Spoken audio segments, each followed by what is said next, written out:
Stop what you're doing and ask yourself this question. When was the last time you felt completely, authentically you? Not the version of you that your family expects. Not the you that your friends find acceptable. Not the you that gets promoted at work or praised on social media. The real you. If you're struggling to answer that, you're about to discover something that will shatter everything you thought you knew about yourself.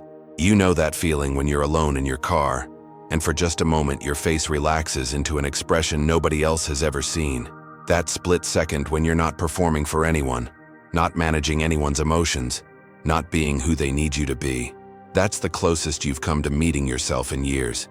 Here's what's really happening. You've been living as an imposter inside your own life. Every smile, every response, every decision has been filtered through an invisible program running in your mind. A program designed not to make you happy, but to keep you safe. You think you're confused about who you are. You're not confused. You're emerging from a role you never chose to play. B.F. Skinner discovered that we become whoever gets rewarded. But what he uncovered was more sinister than anyone realized. We don't just learn behaviors. We learn to disappear into whoever the world needs us to be. Your identity isn't yours.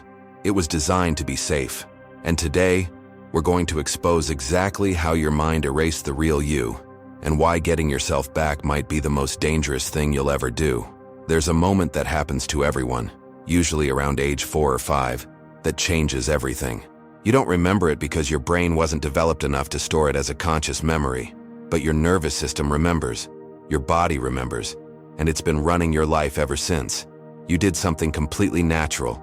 Maybe you cried when you were frustrated, or you got excited about something your parents found annoying, or you said no when you didn't want to do something, and the world around you reacted in a way that felt like rejection, not necessarily abuse, not necessarily trauma in the way we typically think about it, just disapproval, disappointment, a withdrawal of love that felt like death to your 4-year-old nervous system.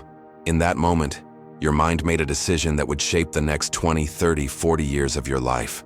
That part of me isn't safe. I need to hide it. This is what psychologists call the birth of the false self. But that term doesn't capture how sophisticated this process actually is. Your mind didn't just suppress parts of your personality. It created an entirely new identity designed specifically to avoid that feeling of rejection ever again. You became the good kid, the helpful one, the one who never caused problems, the one who could read the room and become exactly what was needed. You got praised for it. You got love for it. You got safety for it. And slowly, imperceptibly, you forgot that you were performing. The mask became so comfortable that you stopped feeling it on your face. Here's what's disturbing. You can probably remember being complimented for things that felt hollow inside. You're so mature for your age. You're such a good listener. You never cause any trouble. Each compliment was actually reinforcing your disappearance. You were being rewarded for not being yourself. Friedrich Nietzsche wrote, "The individual has always had to struggle not to be overwhelmed by the tribe." But what he didn't say is that most people lose that struggle before they even know they're fighting it. They don't get overwhelmed by the tribe. They become the tribe's version of themselves. Right now you might be thinking, but I like who I am. I'm successful. People respect me. And that's exactly the problem. The false self isn't obviously false. It's not a villain. It's incredibly functional. It gets you through job interviews, relationships, social situations. It's so good at being you that even you believe it. But here's the question that will haunt you. What if the person everyone loves isn't actually you? B.F. Skinner discovered something that would revolutionize our understanding of human behavior and accidentally explain why you feel like a stranger in your own life. In his experiments, he found that behavior isn't just influenced by rewards and punishments. It's sculpted by them. Every time a behavior gets reinforced, it becomes more likely to happen again. Every time it gets ignored or punished, it starts to disappear. Simple enough. But Skinner stumbled onto something darker. We don't just learn behaviors. We learn to be whoever gets the best response. Think about the last time someone complimented you. Really think about it. Was it for something that felt authentically you? Or was it for managing yourself in a way that made them comfortable? You're so calm under pressure. Translation: thank you for not showing your stress in a way that would stress me out. You're such a people person. Translation: thank you for making everyone else feel good, regardless of how you feel. You never let things get to you. Translation: thank you for processing your emotions privately so I don't have to deal with them. Every compliment was a piece of behavioral conditioning. Every good job was your nervous system learning. This version of me is safe. This version gets love. This version survives. But here's where it gets sinister. Skinner's research showed that intermittent reinforcement, getting rewarded sometimes but not always, creates the strongest behavioral patterns. It's literally the psychology behind gambling addiction, and that's exactly what happened to your identity. Sometimes you got praised for being helpful. Sometimes you got ignored. Sometimes you got love for being agreeable. Sometimes you got criticized for having needs. Your nervous system became addicted to chasing the high of approval, never knowing when it would come, but always adjusting your behavior to try to earn it. You learned to monitor every room you walked into, scanning for what version of yourself would be most welcome. You developed an internal algorithm that could calculate, in milliseconds, exactly who you needed to be to avoid rejection. You became a master of emotional camouflage. The tragedy isn't that you learned to adapt. Adaptation is survival. The tragedy is that you adapted so completely that you forgot what you were adapting from. Your authentic reactions got buried under layers of learned responses. Your genuine emotions got replaced by appropriate emotions. Your real thoughts got filtered through what was acceptable to think. You became a walking, talking behavioral experiment, and the experiment was so successful that even you forgot it was happening. This is why you can feel successful and empty at the same time. Why you can be surrounded by people who love you and still feel alone. Why you can achieve everything you thought you wanted and still feel like something's missing. You're not missing something. You're missing someone. You're missing you. John Bowlby spent decades studying something that would explain why you feel like you're living someone else's life. Attachment theory. What he discovered was that children don't just need food and shelter to survive. They need emotional safety. And when that safety feels threatened, the mind will sacrifice anything, including your authentic self, to get it back. Here's what happened to you, probably before you could even walk. Your nervous system detected that certain parts of your personality created distance between you and your caregivers. Maybe your anger made them withdraw. Maybe your sadness made them uncomfortable. Maybe your excitement was too much. Maybe your natural assertiveness was labeled as difficult. Your developing brain faced a choice that wasn't really a choice. Be yourself and risk abandonment, or become who they needed you to be and stay safe. You chose safety. Of course you did. You were a child. But here's what Gabor Mate discovered in his research on trauma and authenticity. When we abandon ourselves to maintain connection with others, we don't just suppress behaviors. We suppress entire parts of our nervous system. We literally rewire our brains to not feel what we feel, not want what we want, not be who we are. This isn't dramatic. This is Tuesday afternoon in suburbia. This is getting told to use your inside voice when your outside voice was just excitement. This is learning that your tears make mommy stressed, so you swallow them. This is discovering that daddy smiles more when you're being good, so you become very, very good. Each time you chose connection over authenticity, your nervous system logged it as a survival strategy. And survival strategies, once learned, become automatic. They run in the background of your life like software you didn't know you installed. You developed what psychologists call an insecure attachment style. But that clinical term doesn't capture the lived reality. You learned that love is conditional, that acceptance requires performance, that being yourself is a luxury you can't afford. So you became a master of emotional regulation. Not your own emotions, but everyone else's. You learned to sense when someone was getting uncomfortable with your energy and dial it down. You developed an internal radar that could detect disapproval before it was even expressed and adjust accordingly. You thought you were being considerate. You thought you were being mature. You thought you were being loving. You were actually disappearing. The person your family fell in love with, the person your friends admire, the person your colleagues respect, that person is a trauma response. A sophisticated, highly functional trauma response, but a trauma response nonetheless. Your personality isn't your personality. It's your survival strategy. And the most heartbreaking part? It worked. You got the love. You got the acceptance. You got the safety, but you had to become someone else to get it.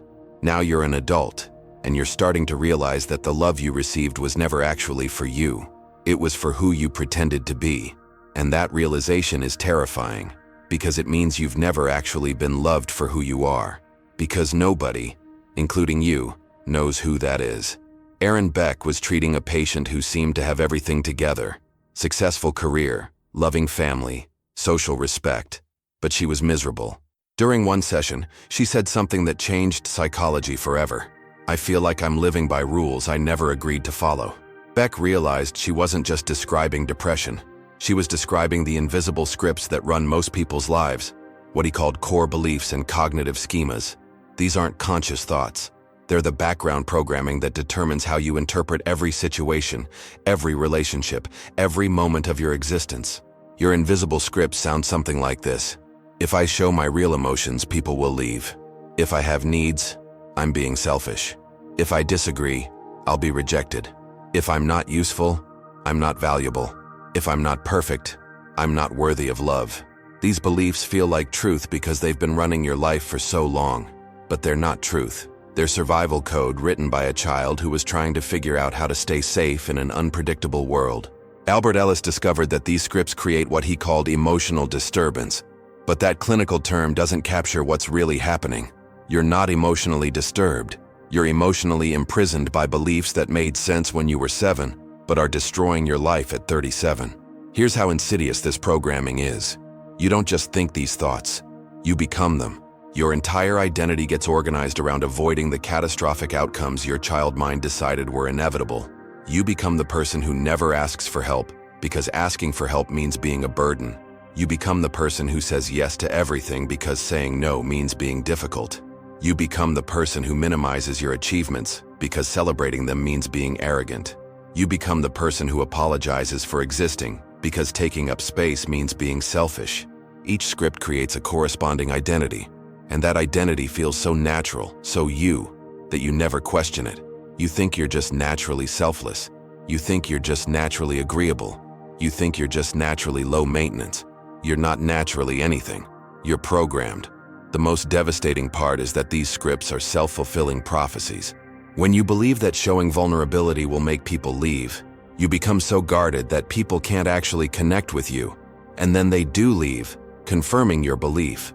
When you believe that having needs makes you selfish, you become so self-sacrificing that people start taking advantage of you, and then you resent them, confirming that relationships are dangerous. Your invisible scripts don't just predict your future, they create it. Right now, you're probably recognizing some of your own programming. That recognition might feel liberating, but it's also terrifying. Because if these beliefs aren't true, if this identity isn't real, then who the hell are you? That question is about to get a lot more uncomfortable. Because the scripts aren't just running in the background anymore. They're starting to malfunction. The identity they created is beginning to collapse. And that collapse is going to feel like dying. There comes a moment in every false identity's lifespan when the performance becomes impossible to maintain. It doesn't happen gradually. It happens all at once, like a building that's been structurally compromised finally giving way. Maybe it's your third panic attack this month, happening for no reason you can identify. Maybe it's lying in bed at 3 a.m. feeling completely disconnected from the life you've built. Maybe it's looking at your reflection and having no idea who's staring back. Maybe it's the growing sense that everyone around you loves a version of you that doesn't actually exist. This isn't a breakdown. This is a breakthrough trying to happen. Susan David's research on emotional agility reveals what's actually occurring during these moments. Your authentic self is trying to emerge, and it's creating a civil war inside your nervous system. The part of you that learned to survive through performance is fighting the part of you that's desperate to be real. The false self doesn't go down without a fight. It's been keeping you alive for decades. It's gotten you everything you have, your relationships, your career, your social status. From its perspective, authenticity isn't freedom, it's suicide. So it doubles down. You find yourself people-pleasing harder, working longer hours, saying yes to things you hate, apologizing for things that aren't your fault. You're like someone frantically trying to hold together a dam that's already cracking. The harder you try to maintain the performance, the more exhausted you become. This is where the anxiety lives. Not in your circumstances, but in the impossible effort of being someone you're not, while a deeper part of you is screaming to be seen. You start having thoughts that terrify you. What if I just stopped caring what people think? What if I said what I actually feel? What if I quit this job I hate? What if I ended this relationship that feels fake? These thoughts feel dangerous because your false self knows they are dangerous. to its existence. The collapse feels like losing your mind, but you're actually losing your mask. The identity crisis isn't a crisis of not knowing who you are. It's a crisis of realizing who you've been pretending to be. Here's what makes this phase so brutal. Everyone around you is invested in your false self. They've built relationships with it, made plans around it, developed expectations based on it. When you start to change, when you start to show up differently, they don't celebrate your authenticity.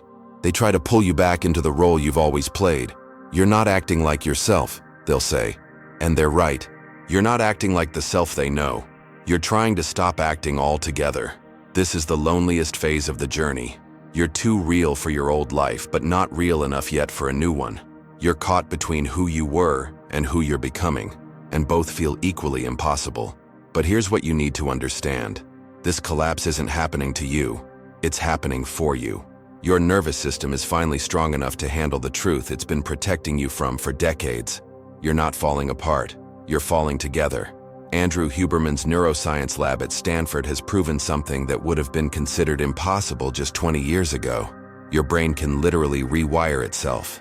Not just learn new information or develop new skills, but fundamentally restructure the neural pathways that create your sense of self.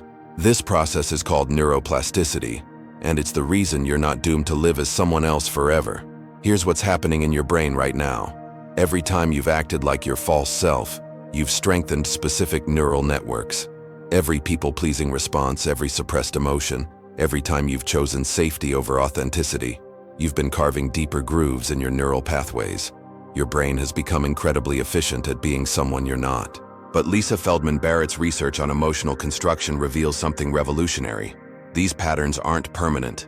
Your brain is constantly rebuilding itself based on new experiences, new choices, new ways of being. The neural networks that created your false identity can be weakened, and new networks that support your authentic self can be strengthened. This isn't positive thinking. This isn't willpower. This is literal brain reconstruction. Every time you choose authenticity over approval, you're building new neural pathways. Every time you express a genuine emotion instead of the expected one, you're rewiring your emotional circuitry. Every time you say no when you want to say no, you're strengthening the neural networks associated with your true self. The process feels uncomfortable because your brain interprets change as danger. Your nervous system has been programmed to believe that being yourself is life-threatening. So when you start acting authentically, your brain floods you with anxiety, trying to pull you back to the familiar patterns that kept you safe. This is why changing your identity feels so much harder than changing your behavior. You're not just learning new habits. You're literally rebuilding the neural architecture of who you are. But here's the breakthrough. Your brain is designed for this kind of reconstruction. Neuroplasticity isn't a special ability some people have. It's a fundamental feature of human consciousness. Your brain wants to adapt, wants to grow, wants to become more aligned with who you actually are. The key is understanding that this rewiring happens through repetition, not revelation. You don't think your way into a new identity, you practice your way into it. Every small act of authenticity is like doing a rep at the gym for your true self. When you feel that familiar anxiety about disappointing someone, and you choose honesty anyway, that's neuroplasticity in action.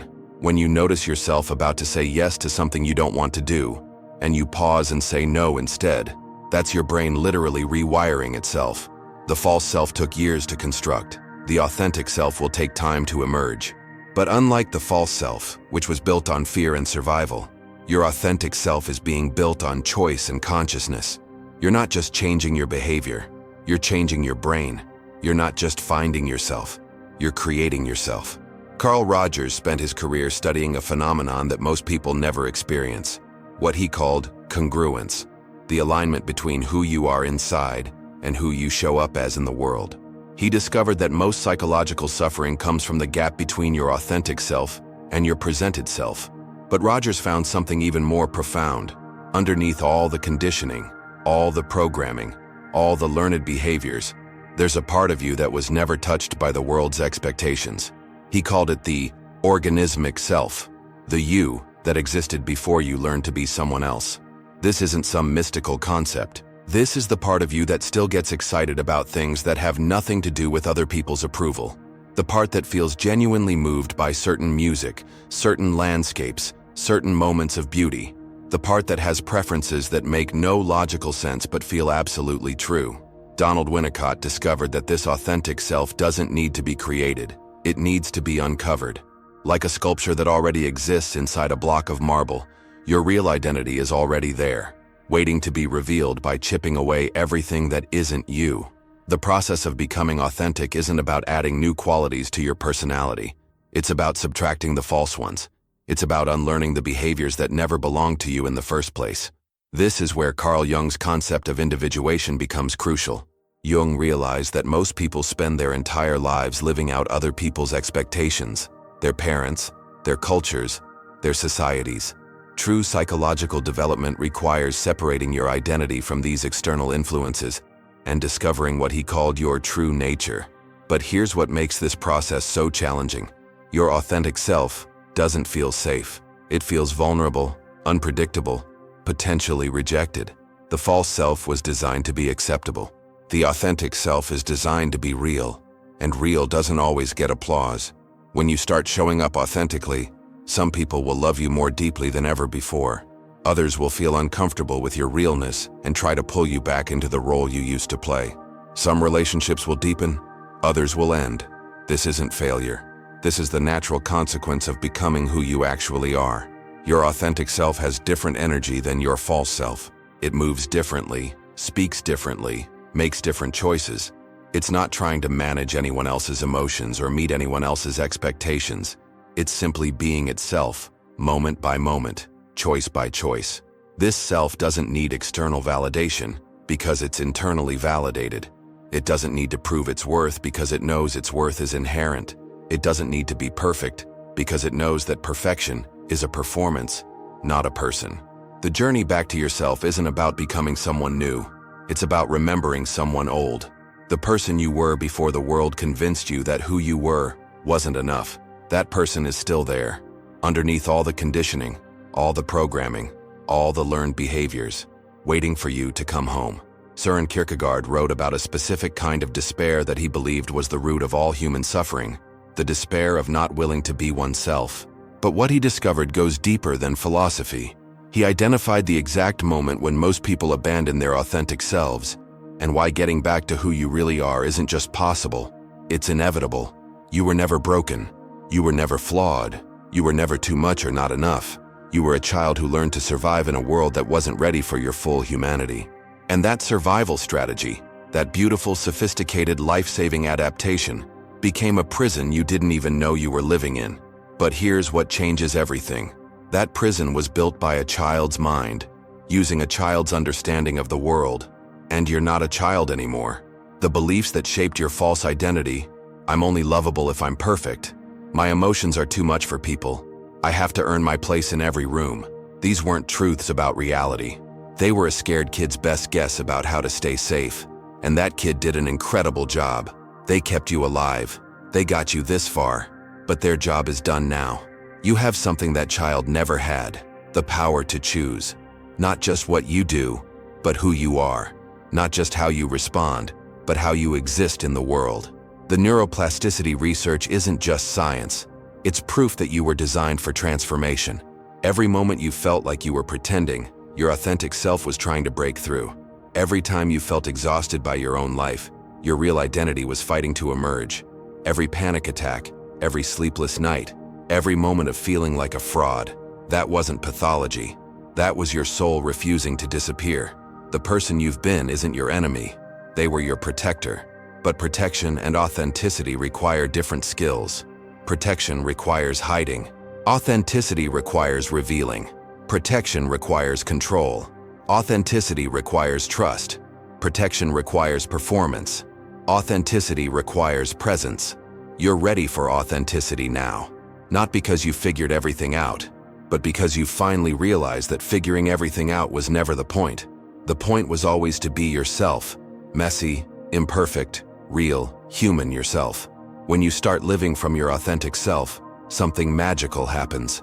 The energy you've been spending on maintaining a false identity gets redirected toward creating a real life. The relationships that were built on performance either transform into something deeper or naturally fall away, making space for connections that see and celebrate who you actually are.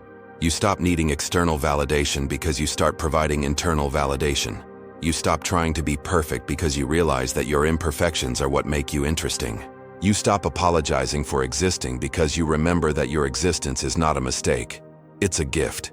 This isn't about becoming someone new. This is about coming home to someone who was always there, waiting patiently for you to remember them. The child who laughed without checking if it was appropriate. The teenager who had dreams that made no practical sense but felt absolutely true. The adult who still gets excited about things that have nothing to do with success or approval. That person is you, the real you. And they're not going anywhere. You were never broken. You were just programmed. And what can be programmed can be reprogrammed. What was learned can be unlearned. What was hidden can be revealed. Your authentic self isn't a destination you have to reach. It's a home you get to return to. You're not lost. You're not confused. You're not broken. You're waking up. For the first time in decades, you're seeing the difference between who you became to survive and who you actually are. That recognition, that moment of clarity you're feeling right now, that's not the end of your journey. That's the beginning. The false self served its purpose. It protected you when you needed protection. It got you love when love felt scarce. It kept you safe when safety was everything. But you don't need that kind of protection anymore. You need something deeper. You need authenticity. You need to be seen for who you actually are. And here's what nobody tells you about that process. It's not about having all the answers. It's about having the courage to live the questions. It's not about becoming perfect. It's about becoming real. It's not about being loved by everyone. It's about being loved by the right people, starting with yourself. The person you've been pretending to be got you this far, but they can't take you where you're going. Only your authentic self can do that. Only the real you can create a real life. This transformation isn't something that happens to you. It's something you choose, moment by moment, choice by choice. Every time you honor your genuine feelings instead of managing everyone else's. Every time you say what you actually think instead of what you think people want to hear. Every time you show up as yourself instead of who you think you should be. You're not just changing your behavior. You're reclaiming your birthright. You're not just finding yourself, you're freeing yourself. The world needs who you actually are. Not who you learned to be, but who you were born to be. Your authentic self isn't just better for you. It's better for everyone around you. Because when you stop performing, you give everyone else permission to stop performing too. Your journey back to yourself starts now. If this exposed something real in you, I need you to do something. Comment below and tell me, who do you feel you really are? Underneath everything you've shown the world until now, what part of yourself have you been hiding that's desperate to be seen? And if you're ready to go deeper, if you're ready to understand why you keep sabotaging yourself every time you try to live authentically, hit that subscribe button. Your authentic self is waiting. The question is, are you ready to meet them?